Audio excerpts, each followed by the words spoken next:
Matthew and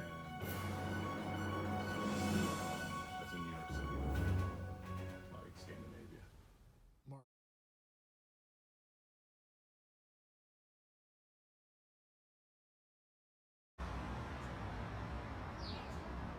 Hey there. We're inside hard to find books.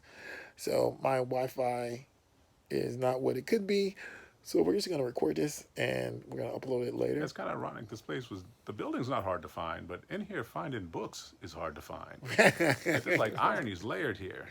Use critical art skills. How do we actually look at what's visually done, lighting, shading, all these kind of techniques of drawing and painting, and actually train people as artists more effectively and assess that, especially in the social justice context of creating controversial art.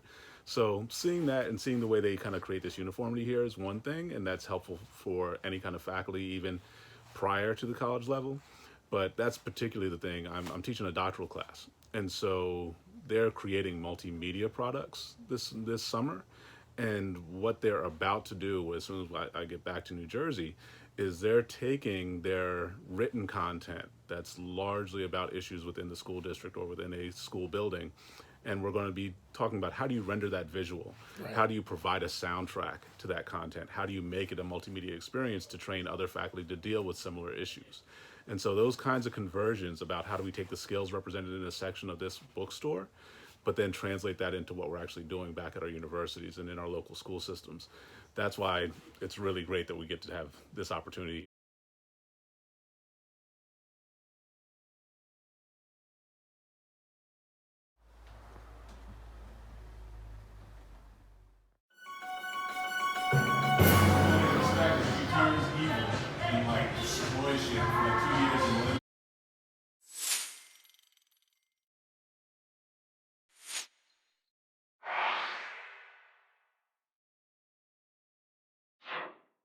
And they had a really respectable comic book selection. As we talked to the people there, they didn't necessarily have a huge um, plan in terms of like keeping that. And in fact, they were talking about consolidating, and you would have to order. So again, this is one of those places in Auckland that you have the opportunity to get comics, but really, it seems like what's really gonna sort of be the defining is the actual. Everyone said, like, if you're really in the comics, go to Heroes for Sale or go to Arkham City, which are actually our two last stops. We're actually going to be joined by Professor Neil Curtis, who is professor at University of Auckland, who's actually graciously agreed to sort of like make sure we get out to Arkham City, because he's like, that's a drive and you guys don't know anything. And I was like, that's legitimate, man. That's legitimate. So we're gonna meet up with him and go out and talk to him a little bit about comic culture and Auckland, and just all about how he's sort of integrating comics into his class, and check out these two really sort of like the well-defined and really, really well-known comic shops. So I'm doing this in part because I'm having a hard time getting on the sort of signal I need. So I'm sort of recording and cutting them up and posting them. So I already posted my hard to find books. We'll get together. Might put together a longer version of this whole thing at some point. And so stay tuned, and we will get back with you, and hopefully live when we get to Heroes for Sale, and also do something live from Auckland City Comics. So if you're following the comic book crawl, keep following. Actually, if you're in the United States, you're going to sleep. Check us out in the morning. Yeah, exactly. Yeah. We're in the future and you're in the past, but Soon we'll be back with you. All right, later.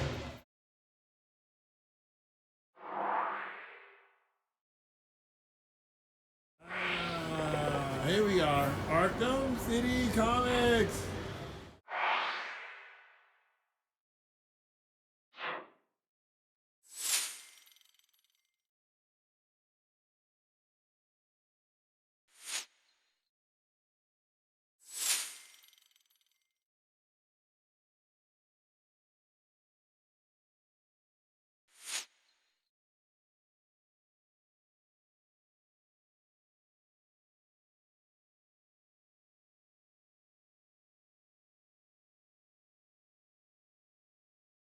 I filled up and went, oh, I didn't realize I've done enough to fill up one shelf.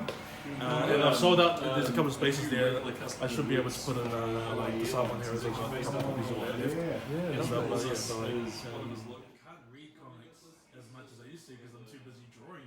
Right. And it's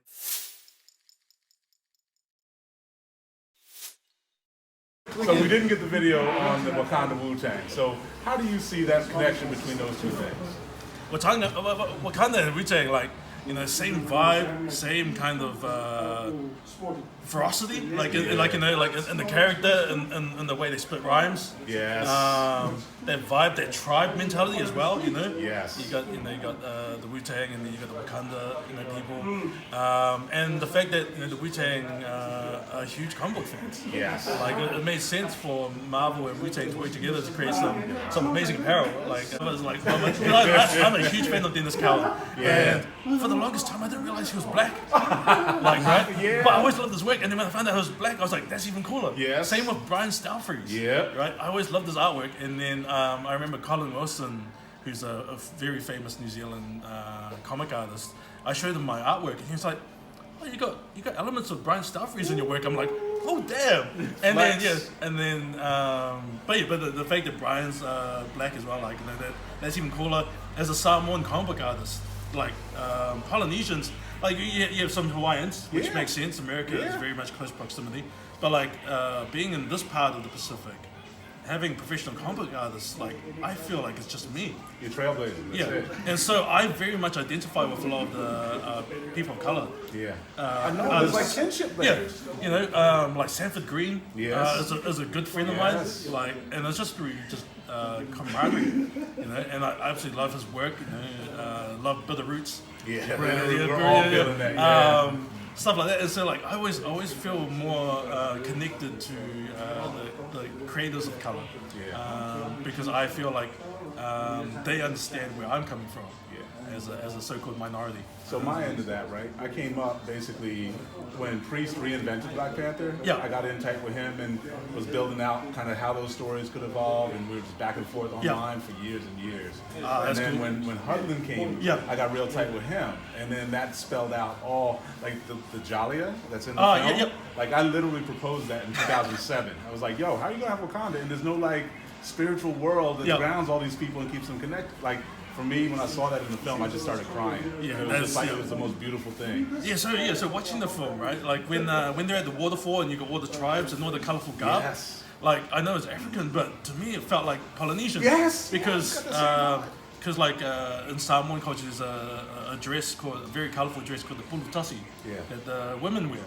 And a lot of that looked like I'm looking like it's very much felt, and I was like, this feels familiar. Like family. Yes, exactly. And so that's one of the things I loved that I didn't expect to feel when watching Black Panther, was how familiar it was, because of the village mentality of the cultures. And that's the thing. People underestimate the way that the South Pacific is connected to East Africa.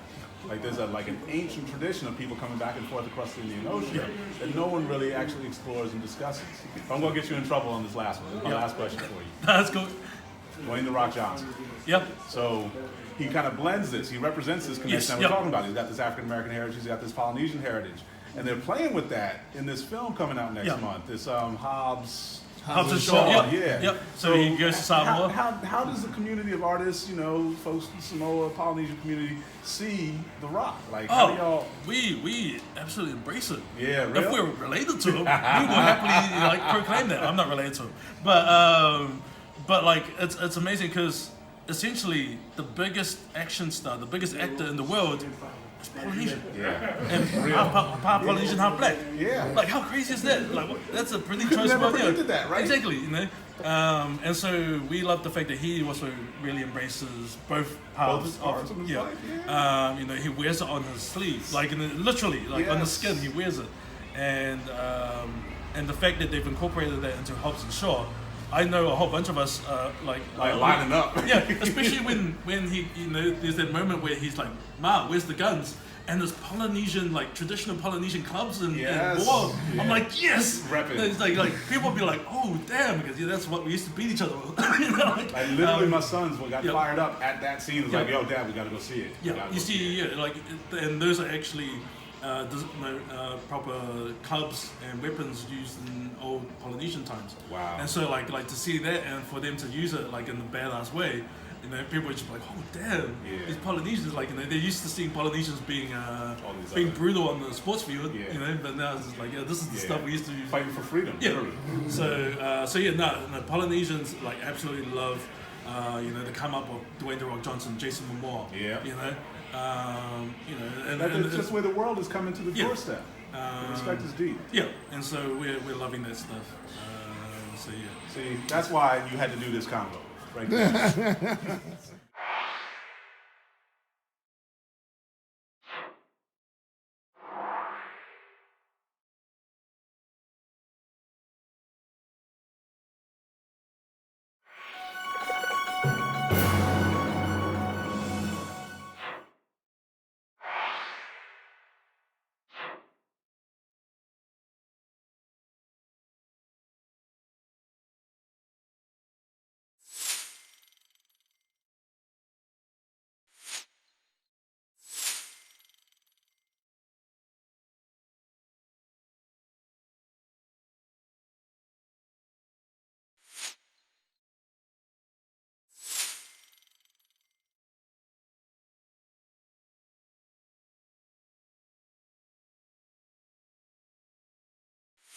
But I really want to make sure that people get a chance to hear about this new app because that's one of the recurring themes for a lot of people who think about the business of comics. They don't really understand how important it is as the retailer is the ultimate sort of buyer from the publisher, right? Like that's the end. There's So a complicated relationship Part there. of it is complicated because as a retailer you're expected to buy in the comics that you think people want to read. Right. And we've developed this software that puts the control of the ordering in the hands of the customer essentially. So the back end of the catalogue, the indie end of the catalogue, and where we might not focus as a retailer because Marvel and DC are the big, they keep us running. We're now finding with Comic Hub that items are arriving during the shipment and we're going, we didn't order this, you scan it and it comes up for a customer, they've placed an app order, we've got it in for them and we would never have ordered it otherwise. Okay. So this is, we want to see the entire industry grow, Right. not just the big publishers. And Comic Hub's allowing that to happen. People can access and find out about what's coming up that interests them. So the retailer steps out of the way a little bit. Right. So the use of the app allows for an individual user to say, I want this. Yeah, you push your order to the store. And so the way it works is the retailer has the Comic Hub point of sale Okay. and their customers have the free app Okay. and they can push orders to the store and everything they purchase flicks over to the app, so they have a running record of everything. Okay. But they can set up playlists and search at the beginning of each month for artists, creators, anybody that they want to, publishers, and make sure they're not missing out on anything as well. So this is sort of like the evolution of the pull list at some level, right? Because it's sort of empowering the end It is. user. It is. In a very real way, though. We're keeping... So the other thing that happens is that publishers have access to Comic Hub and they can push preview pages, they can run campaigns that the retailer can go with or reject. So the actual product gets to the people who are going to consume it and want to buy it. So at the moment, I think there's, I can't remember, about 40,000 app users that publishers can contact retailers to have their campaigns pushed to, put up their preview pages on it. And so you can get the app through like Google Play and iTunes? Yeah, it's a free app, but you must sync with one of the stores. Right, yeah. So comichub.com's got the whole list of all the stores who are there. So if you're a comic book shop, you just go on, you join. There's no fee to join. Not for the end users, no, not for the customers with the apps. Oh, okay. Yeah. So the point of sale that the retailers are using is a subscription program. So it's just a monthly fee, and it gives them their online e-commerce website as well. Okay. And so Heroes for Sale, how long you guys been doing the comic book business? We've been in business 24 years. Okay. Yep. Right. And this is your one location, or? We used to have multiple. We now just have one. Okay. And over the years, we've helped other people start up their businesses, and some have succeeded and some have kind of failed. But there's a few in the South Island as well. Okay. Yeah. And this is a really big shop. I'm going to pan around before I get out here, but it's a really big shop, and it's interesting because you guys have kind of mixed spaces that you see in a lot of comic book shops, but it also seems like you can host events and do signings and things like that. So if people are big comic book fans in New Zealand, this is a place to come, probably in terms of signings. And do you do events? Yeah. And We bring down artists whenever we can. Okay. The last one we had was Miko Siavayan from the Philippines. Okay. Yep. That was just a couple of months ago. We have events in stores, so if Batman's getting married, we have a wedding, that sort of thing. Yeah. Okay. So we like to keep the space big and open, and All right, and big glass doors. You can't miss it. I was really impressed as we walk it up because you had a huge display in the front, sort of like all you can see in terms of comics. But definitely check it out. And this is the last stop on our list. When I did the search, there was like, this was listed as a proper comic book shop, and Arkham City was listed as a proper comic book shop in the city. I'm like, okay, these are the two. And then other places have comics, but really everyone we talked to said you have to go to Heroes for Sale, or you have to go to Arkham City. I think what we do a little bit differently is that we don't deal in the back issues or the collectible side of it. Right. And Arkham fills that gap because they do It's true. the Yeah. back issues. They do. So, And the figures and things like that. Yeah. So that gives you a complete run. I think I've done it. We spent all day. We started in the morning. And we went to every comic book shop of note, any place you could get comics in Auckland. So you saw it here. Thank you.